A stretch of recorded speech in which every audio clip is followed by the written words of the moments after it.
Ever wondered what fuels the man trying to take us to Mars? It's not just about rockets and electric cars. It's a story that starts with a boat, and a dream so big it felt like it belonged to another world.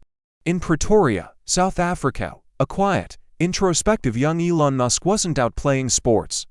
He was lost in worlds created by authors like Isaac Asimov, devouring books, sometimes for 10 hours straight. While other kids saw a playground, he saw a universe of possibilities.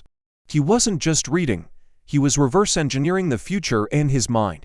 He'd stare at the stars, not as distant points of light, but as destinations. This wasn't just childhood curiosity. It was the quiet, lonely foundation of a mind that would one day challenge the very limits of human achievement. His family recalls him zoning out, lost in thoughts so deeply they once thought he might be deaf. But he wasn't deaf, he was listening to the future, a future only he could hear.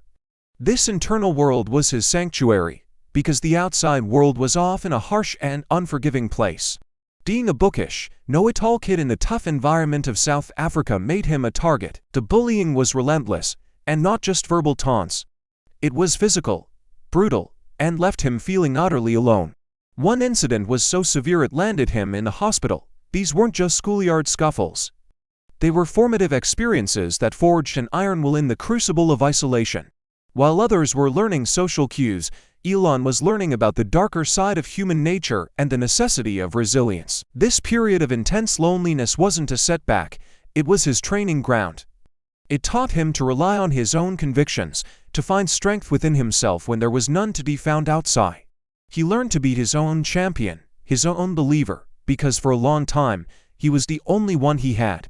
This taught him that to change the world, you first have to survive it. Emerging from that darkness, he didn't just want to survive, he wanted to build something better.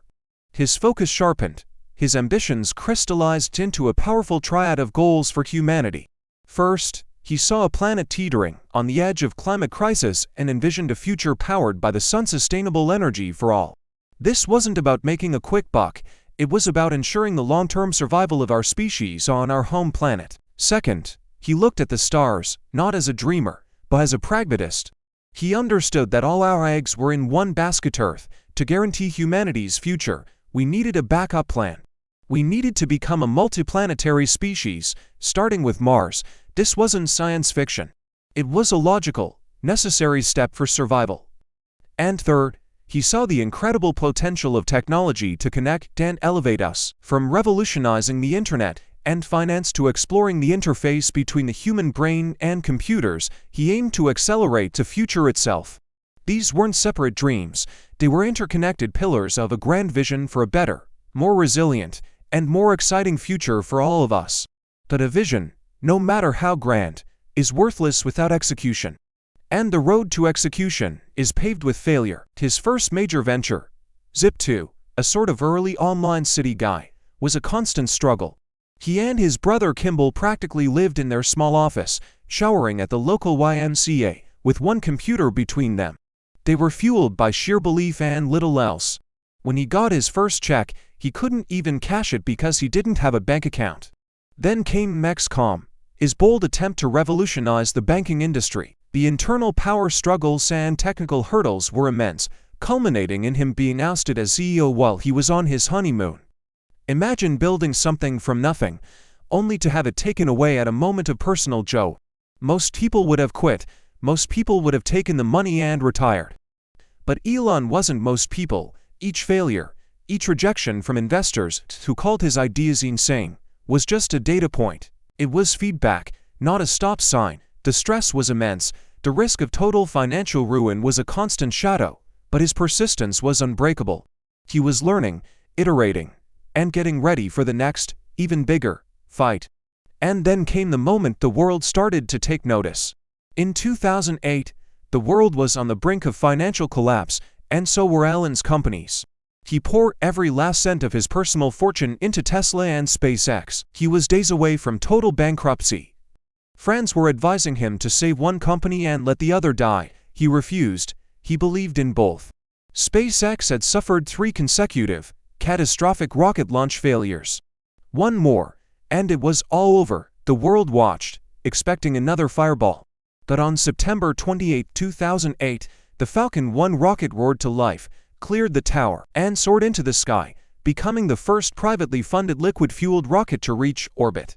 It was a breathtaking moment of vindication, a victory snatched from the jaws of defeat.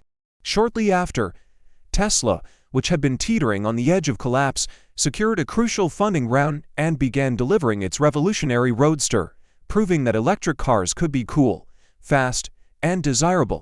The rockets were flying, the cars were on the road. The impossible was becoming possible. The boy who dreamed of space was now sending machines there, and the man who believed in a sustainable future was building it, one electric car at a time. The breakthrough wasn't just a technical achievement.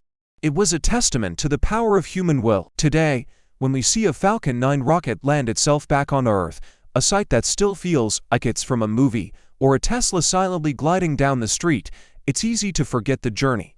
Looking back, Elon's story isn't just about business success. It's a powerful lesson in human potential.